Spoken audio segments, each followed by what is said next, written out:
Hi everyone, I am Rebecca from ChemKnits, and for this month's Patreon Early Access video, you voted that I explore a winter colorway. And when thinking about winter, I was really wanting to think about a way to express ice on yarn. It's a bit of a shame that you can't dye yarn and then over dye it with white to sort of get like peaks of those colors showing through. Since you start with the white base, you need to cover it with something. But I do have some ideas on how to emulate a little bit of light coming through ice. In particular, I was looking at some pictures of glaciers and glaciers in water and the teal light that sort of comes through and how this ice almost looks blue. And so that is the sort of color scheme that I am going to go for today. To add to the sparkle and shimmer of ice, I decided to dye a shimmer and sparkle yarn today. Today the yarn base is Knit Picks Stroll Glimmer. This yarn is 70% fine superwash merino wool, 25% nylon, and 5% stellina, which gives it this sort of shimmer and sparkle to it. Before we get started, I am going to pre-soak my yarn in just some plain tap water for 30 minutes. In this cup, I have half a cup of warm tap water, and I am going to add probably a little over 1/8 of a teaspoon of Wilton's teal icing color. I know from past experience that the teal can break from the beautiful blue-green to more of a bright blue. I don't know if when I dilute it we will see that level of breaking, but I thought that it would be a good color to start with to help achieve this light through ice effect that I'm going for. I am slightly amused that in my cereal dilutions video I also used teal. But that is what we're going to do today. I am going to add, let's see, I'm going to start with 10 mils. Ooh, even the 5 looks pretty dark. I guess I'm going to go ahead and do 10. 10 mils of this dark color. That is rather dark, but into the first cup. And I'm going to set the stock solution aside because that I think is too dark for what I want today. I am going to take 10 mils out of this one and put it down into the next. So this is another level of dilution. Half a cup is about 118 milliliters. So you could do the math to figure out the proportion of these dilutions, but for this last one, which is only a little hint of color, I did the same thing and I added 10 mils of our medium one to the end. This may not add very much color to the yarn at all. This will add some, but still be pretty pale, and this, depending on how I add it to the yarn, could be a bit darker. But we do have 3 very different shades. Well, I guess technically we have 4 very different shades of one color. In my steam pan, I have 8 cups of water, and I am going to add 1 tablespoon of white vinegar. I just started heating it up, so it is not yet hot, so I'm going to stir this up. I'm starting with a relatively low concentration of acid because I want the colors to be able to spread out. The teal that we're using is made up of blue number 1 mostly, and then it has some yellow number 5 in it. And both of these are colors that do require a little more time in acid than the reds that we use with food coloring sometimes. But if we need to, we can always add more acid, but I'd like to give us a chance for some of the colors to spread a little bit. I am not sure if we will end up needing to flip our yarn. I removed most of the water from the pre-soak, but there, you know, still a bit in there. And the pan is heating up, but it is not yet super hot, which means that I can use my fingers to start to help spread out the fibers a bit. When I use my syringes eventually to add the color, it might strike faster when the yarn is at the surface, but it also might spread more if it hits water. So we might get some splotches, and I think overall this will be really amazing. To help distribute the heat, you can shake it. I'm on my gas stovetop with 2 burners, and yeah, the pan is getting nice and hot. Alright, and so is our yarn. So I'm now going to reduce the heat, and let's start adding some dye. Now, starting with the lightest color, and in the syringe you can barely see it. Alright, I can say I do see it. It is a whisper of color. I think that if you were to blink, you might miss it. Oh, you can barely see it down here in the corner. So here I'm not adding drops because I think a drop would be way too little. But I am adding sort of like a wisp to make this white a little bluer. Now I have a feeling I don't want to put the syringe in the hot water because I think it would melt. Yeah, on camera you can't really see it. I can sort of tell where I added it, but I will probably need to flip this. Okay, let's try the more medium shade because this one is going to show up a lot more. I'm going to add, sort of adding this in drops around. And oh, that's actually, again, okay, I don't think you guys could see it. I can see it. This is very subtle, very pastel. Maybe I need to like be a little bolder. It is definitely not showing up for you guys very well. All right, let's try the darker mixed color. So I know this one you'll be able to see. Oh.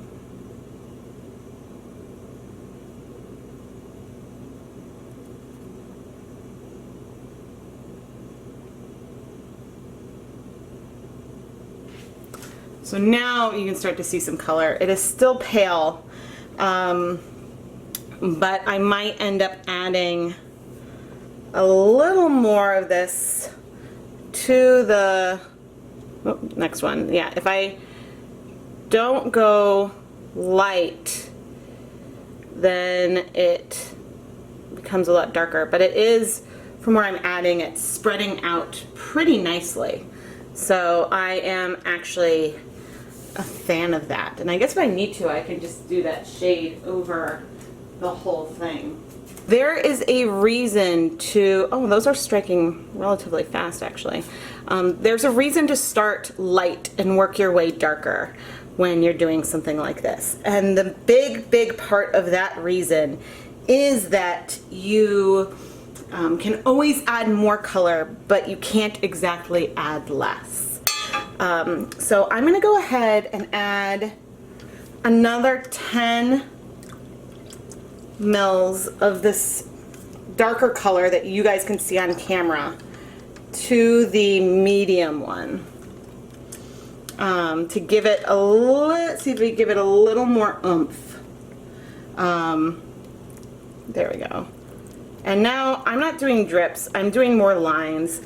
I'm sort of going away from the circles and just going for trying to get some color coverage on that area. And I think now, now that is showing up a bit more. I think I'm going to add another 10 of the medium. Now granted, all these concentrations have changed a bit to the palest. Let's see. Yeah, I would say that this is definitely not nothing, but it is very, very baby blue. I'm excited. This is feeling really icy. I want to make sure to save some because I do think I'm going to need to flip the yarn and add some color to the other side. And I suppose I can always mix more of these shades, but oh, I'm really liking the way that this is going. I'm gonna bring some of this paler one up a bit, because I don't want a ton of the dark, but I'd like to have some feeling. So this is the, I guess, the number 2 shade that I'm bringing up there right now, just to spread a bit more. There we go. Oh, this is cool. All right, it's been about a minute and I'm now going to flip this yarn over. I would like to take this opportunity to give a huge shout out and thank you to Karen Siegel and the other fiber patrons. You'll see some of their names crossing the screen right now. Patreon is a platform where people can support the creators that they enjoy and get some really cool perks like early access to new dyeing videos, exclusive behind the scenes sneak peeks, and more. So if you would like to see your name in one of these videos, you can learn more at a link in the video description and iCard. Thank you so much to all patrons, even if your name is not listed here on the screen today. I really appreciate everything all of you do to help support ChemKnits. Let's add some color to the other side. This is, I guess, color 1, the darker-y one.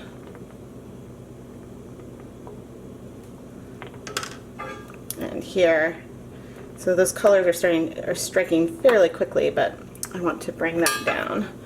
Okay, and then our palest color. I think that if I had more than one skein in here, this would not penetrate very far at all. But I think that we're gonna get something nice and icy with these pastels because I can spread this one out so much. And so right now this is that palest shade, which is, I mean, maybe you can see the little bit of the powder blue compared to the white in that one patch. But I have a feeling that this is striking pretty close to the surface. I don't know. I mean, some white around is not a problem because, again, it's ice. What color is ice? Ice is white. But I just want to... I'm trying to get reasonable penetration within the different regions. And so this is shade... down at that end I was using shade 3. Up here I'm doing shade 2. I think the spot I'm most concerned about is the spot within the tie that is not spread out, but I don't think it'll be a huge problem if there is some color there. But yeah, it's icy, it's cool, it's very subtle.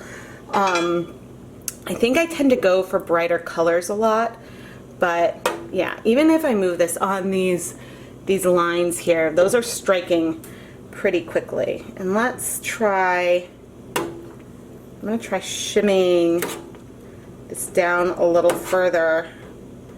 And I think I'm getting reasonable color penetration over here, but I just want to add a little bit to that outside and a little bit over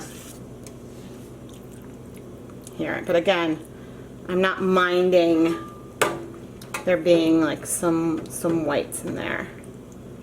Ooh. This is a fun one!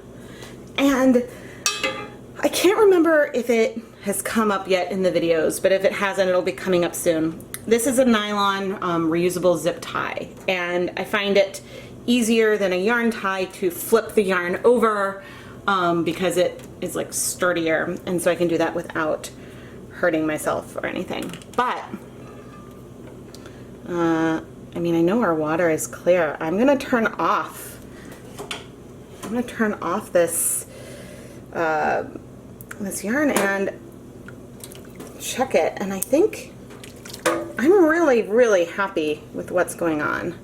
I do want to see, okay, we've got our pastel-y blue, our lightest color up there, and here's our more intermediate. I think I might add a little more of our intermediate blue.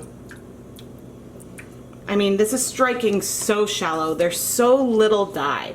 I think if I was using that brighter blue, it would spread out a lot more. I mean, by brighter blue, I mean the original blue that I mixed. And I think that it is not spreading very much at all because it is there's just so little dye that what dye is there can strike pretty fast. So, adding some of this ice color. Oh, I'm happy. I'm really happy. I might need to pull out a skein of just bare yarn at the very end to compare this to, but I promise there is a hint, the smallest hint of color I could imagine at that very end. It gets more and more intense on our icy Glacier. Alright, I'm going to remove our sparkly icy yarn from the pan, and this is actually almost completely cool. But for some more comparison, let's go ahead and use that darkest color that we created. We've got the dye that is the 1/8 teaspoon of the Wilton's teal, and then we have more of our color number 1, which was the darkest one we had mixed. So I've got here another skein of Stroll Glimmer, and we're going to heat this up and add that remaining color to it to see just how much more intense those colors are. And now I'm going to start by adding some of this color number 1, which, if you remember, does look pretty saturated. And even though it's hot, if I move it around, it's striking pretty quickly, but is moving somewhat. Alright, so making sure there's some so that way I can flip it in a little bit. But here is our darker color. So just for comparison, one is very opaque and one is much more translucent. And here is this darker color. So see the difference? That and all of this was just from 5 mils too. This time you can see that the color is spreading out more, and man, I'm not even going to use anywhere near all of this dye, but it's definitely spreading out a lot more. But the color difference between these two sides is pretty remarkable, because here's the paler one, which looks like when you put it on pretty dark, but it does get paler sort of as you go. Adding some more of this paler shade. I am going in, but like over here we definitely have color that is left. So what I'm going to do now, there's definitely probably some color penetration. I will want to flip this eventually. I'm going to let this go for 5 minutes, then we'll come back and add some more color to the other side. But do want to add, so when I was doing the previous one, parts of it started looking fairly pigmented. But this is our icy yarn compared to what we have going on now. And so although there is absolutely some color in it, it is still super subtle compared to what we have going on here. The 5 minutes have passed. There's still a hint more blue over here, but all things considered, that is not very much. I'm now going to go ahead and flip the yarn. Okay, actually that's not so bad, all things considered. There's reasonable coverage of these colors. I do want to add some more of both of them. What's funny is that, like, this is looking so icy to me. And now the other yarn is looking like there's like next to no color, which, I mean, of course there is, but I am really excited to see that one dry.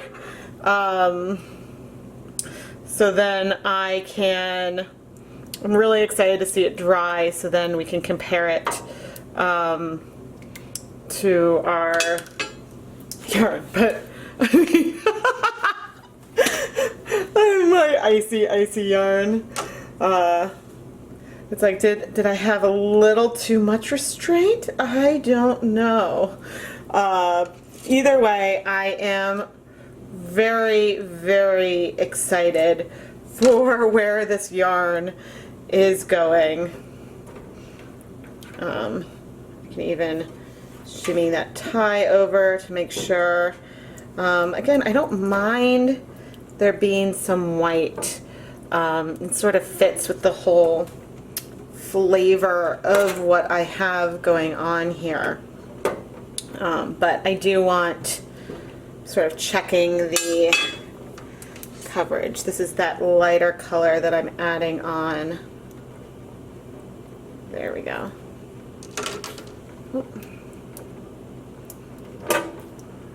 Alright, and now I'm going to let this go 5 more minutes to let the rest of this color absorb, but I feel like we've got reasonable coverage. I might just do like a tiny bit of, this is the darkest color, back in those corners, but I'm going to reduce the heat again, and I'll be back in 5 minutes. Alright, the 5 minutes are up. I'm going to turn off the heat on the stove, and yeah, our yarn looks beautiful. And what's funny is that I just started off trying to get something super icy. I still feel like this colorway feels really icy. Just very different from my first one. And I absolutely did not use up anywhere near all of the, I have not even come close to using up all of that dye. Let's wash our yarn. At first look, just dip into the water. I'm not seeing any bleeding, but the colors are, you know, fairly pale, so wouldn't really expect any. But I will wash this with some clear dish soap. Sometimes the addition of soap can help, if there's going to be any bleeding, can help dislodge that dye. But that water is clear. So I'm now going to rinse out the soap and hang up the yarn to dry. Here is our icy blue skein of yarn that we dyed on the Stroll Shimmer base, which has the silver stellina throughout it. And we used Wilton's teal icing color. to give us these blue hues. And we diluted it a fair amount. For comparison's sake, here is a skein of the Bare Shimmer yarn base. So that way you can see that even in the area where we have the palest color, it is still bluer. It's a powder, dusty blue, but nevertheless it is blue. There is color throughout this whole skein. However, when we toss over the other skein we did with the leftover dye, oh, and I suppose I should flip it this way, the darkest end by me, suddenly that does not look like very much color in this skein at all. So if I had just put the two skeins that I dyed in this video here on the mat, you might be looking at that and say, ooh, I don't see any color in there. But compared to the bare yarn, which now definitely reads fairly yellow in comparison with these other skeins, you really can see that we did apply enough color to really transition that skein of yarn. It took a lot of restraint to create a variegated pastel colorway with the icy blue, to think of the light shining on the glacier and how it gives just that little blue tint. I think that in terms of some of my inspiration photos, the darker skein might fit some of those pops. But when you look at this together, you can look at that middle skein and you can think ice and frost and maybe that puff of condensation when you step outside and breathe out on a freezing cold day. So I really do think that I was able to get something that evoked that feeling of ice in winter. I really wish that when it came to dyeing, you could paint white on top of your yarn, just like you could paint a white paint on a painting. I would love to dye some yarn, some bright colors, and then dip it into white to glaze it. But saving like something that could damage the fibers, it's much easier to add color than it is to remove. And if you wanted to leave some white patches behind, you could do some resist techniques to tie off the skein. So you could definitely get a nighttime with snowflakes by tying the skein in multiple places and then dyeing it in some really, really deep saturated colors. A lot of restraint went into that bottom colorway. And again, here's the bare yarn for comparison. It is a difference. It's just so subtle compared to the darker teal one. And I think that this project was just a lot of fun as an exercise in restraint dyeing and as an inspiration type project. Ultimately, this sparkle had held up really well through the dyeing process. If you have been a Chemnitz fan for a while, you know that deep, really saturated colors are my favorites. But I am really excited to attempt to do something that is just a hint and a touch of color, and to use this as an exercise of restraint. And you could really see from the serial dilutions that I did for this project just how important it is, if you want that pastel, to really pull back on the amount of dye that you're using in a project. I believe I started with 1/8 of a teaspoon of the Wilton's food coloring, which is 1/4 of how much I would use normally on 100 grams of yarn. And even with that smaller amount, we got an awfully lot of color here today. And there was even a little more dye left over that I decided to set aside and save for another Leave No Dye Left Behind video. Chemnitz patrons, thank you so much for watching this video. I was really excited when you requested that I do a winter themed colorway in your monthly Patreon poll. And I cannot wait to see what wins this month's poll to figure out what will be in next month's Dyepot PS episode. If you would like to learn more about becoming a Chemnitz patron and to see your name listed here and shout outs and access to a bunch of patron perks, You can find a link to the Chemnitz Patreon in the video description and the iCard. But above all else, if you enjoyed this video, give it a like and make sure that you are subscribed to the Chemnitz Tutorials YouTube channel. And if you want to be notified each time I post, make sure you toggle that bell icon so that way you can find out when I'm doing a new live stream or release a new video. I am Rebecca from Chemnitz, and thank you so much for watching.